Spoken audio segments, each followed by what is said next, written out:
Bueno, ha sido polémico el tema de las acusaciones constitucionales, ha llamado la atención ampliamente, no solamente en Chile, también en el extranjero, producto de que se trata de otra instancia en la que el Congreso interpela al Ejecutivo, lo que ha generado tensiones y en algunos países ha desarrollado crisis políticas importantes, pero en este caso hablamos además de un tema que ha sido ampliamente criticado. Entonces, ¿por qué se cae la acusación constitucional en contra de la exministra Marcela Ríos? Lo comenzamos con el abogado constitucionalista, doctor en Derecho de la Universidad de Yale, Jorge Contese. ¿Cómo está, profesor?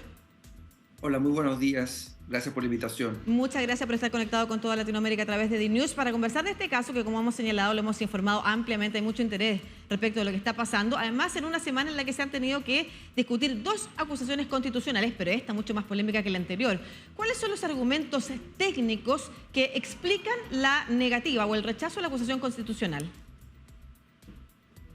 A ver, yo diría que en esta materia de las acusaciones constitucionales, las razones técnicas están siempre fuertemente enlazadas con las razones políticas, es decir, los cálculos que hacen las distintas bancadas, los partidos políticos, las negociaciones que existen y que desde luego escapan al análisis técnico, al análisis jurídico que uno puede hacer del mérito, de nuevo, técnico y jurídico que tiene una acusación constitucional. Entonces, lo que digo con esto es que me ha tocado ver acusaciones que tienen poco mérito técnico, que desde el punto de vista jurídico uno diría no están especialmente bien construidas y sin embargo avanzan en su tramitación o incluso llegan a puerto cuando pasan al Senado y el Senado debe pronunciarse como jurado.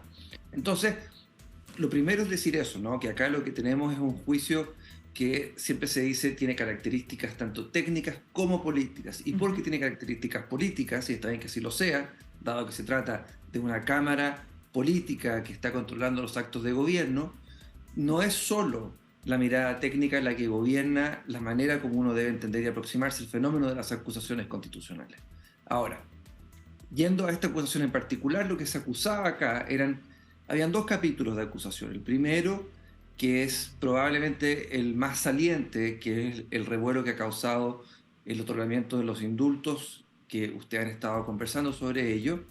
Y el segundo capítulo tenía que ver con una acusación respecto de el otorgamiento de beneficios carcelarios a determinadas personas por parte de Gendarmería de Chile. Y Gendarmería es un organismo que está bajo el alero del Ministerio de Justicia y por lo tanto se atribuía a la ex ministra Marcela Ríos la responsabilidad política o constitucional respecto de el otorgamiento de beneficios carcelarios.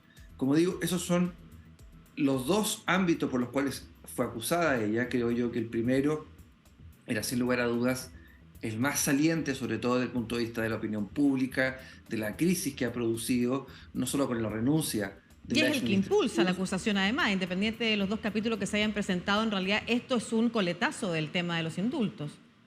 Claro, entonces lo que hacen los parlamentarios, quienes presentan esto, es sumar este otro capítulo sobre los beneficios intrapenitenciarios. A su Entonces, juicio, profesor, perdón, ¿habían argumentos técnicos o jurídicos para justificar la acusación constitucional?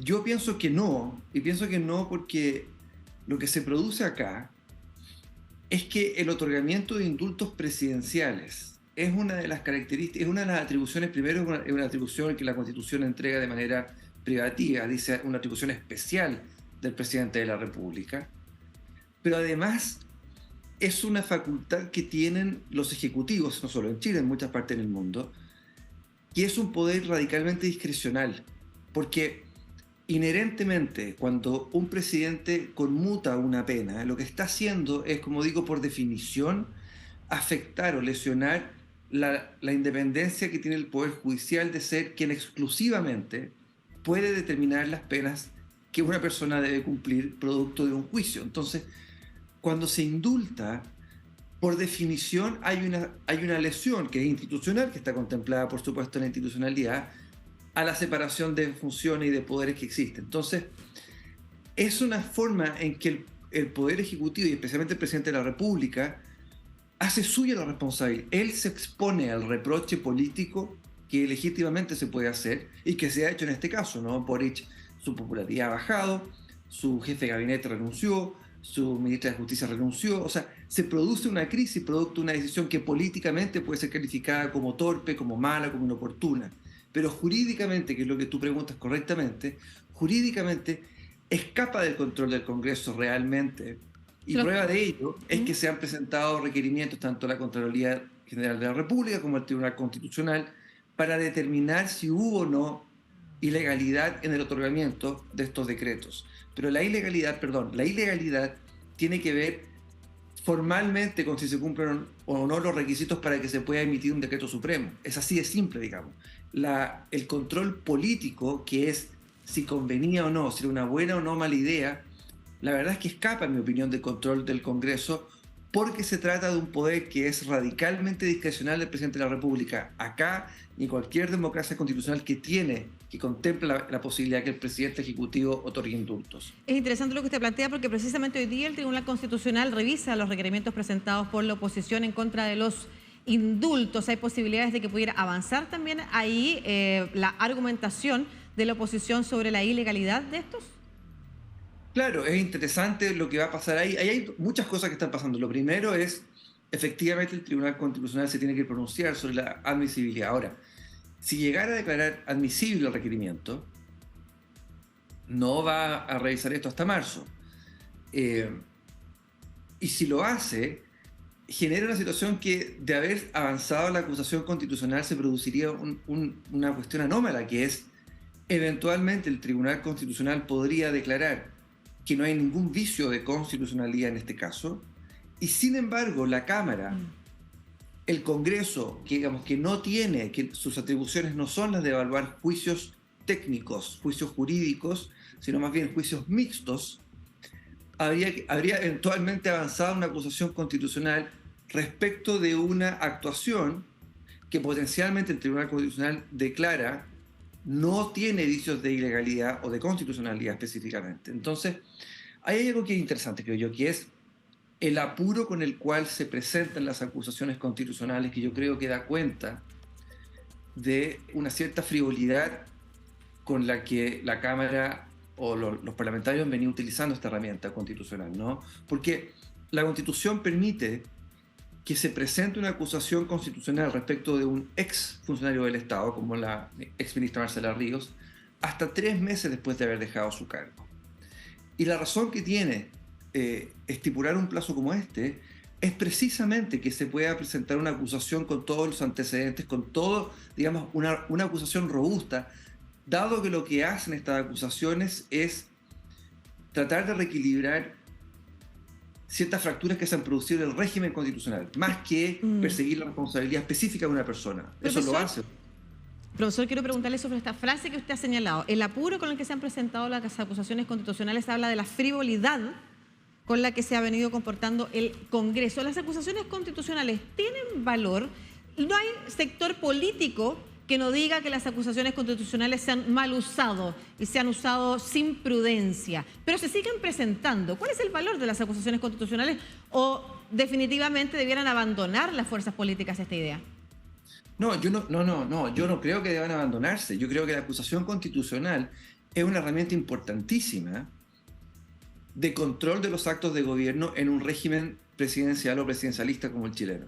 O sea, lo que hace la acusación constitucional es una manifestación del corolario de la separación de poderes, que es el principio de los frenos y contrapesos. Los poderes no solo están separados y son independientes entre sí, pero se deben interrelacionar. Entonces, cuando el Congreso avanza en una acusación constitucional, lo que está haciendo es, en situaciones que son extremadamente graves, no necesariamente como último recurso, que se suele decir también, cuando son situaciones graves, como es afectar gravemente el honor de la nación, por ejemplo, no ejecutar las leyes, infringir abiertamente la Constitución, el Congreso tiene no solo el derecho, creo yo, tiene el deber de interpelar y, en este caso, acusar, perseguir la responsabilidad constitucional o política de un ministro de Estado. Entonces, desde ese punto de vista, me parece a mí que las acusaciones constitucionales y de cara al proceso constituyente que se reinicia son una herramienta importante. Lo que pasa es que se ha venido, por así decirlo, o sea, desdibujando su fisonomía, producto primero de la manera como cruje, creo yo, el sistema presidencialista, hiperpresidencialista chileno, habiendo un Congreso altamente fragmentado y no existiendo mecanismos que sean más conducentes para la interpelación y la interrelación entre los poderes del Estado. Es decir, no puede ser que el Congreso solo pueda pedir cuentas por parte del Ejecutivo de una manera tan radical como una acusación constitucional. Es necesario, digámoslo así, reivindicar el valor de la acusación constitucional y que el Congreso se ponga a la altura, que se utilice una herramienta como esta cuando efectivamente sea necesario hacerlo. Perfecto, y que además se avance en la discusión constituyente sobre otros mecanismos de relación y coordinación más productiva quizás entre el Congreso o entre el Poder Legislativo y el Ejecutivo. Muchas gracias, profesor Jorge Contese, académico de la Universidad de Rutgers, doctor en Derecho de Yale y además abogado constitucionalista. Por esa razón estamos conversando con usted a propósito de la acusación constitucional en contra de la ex ministra Marcela Ríos, que ha sido rechazada en el Congreso chileno. Que esté muy bien, buena tarde. Buenos días, muchas gracias.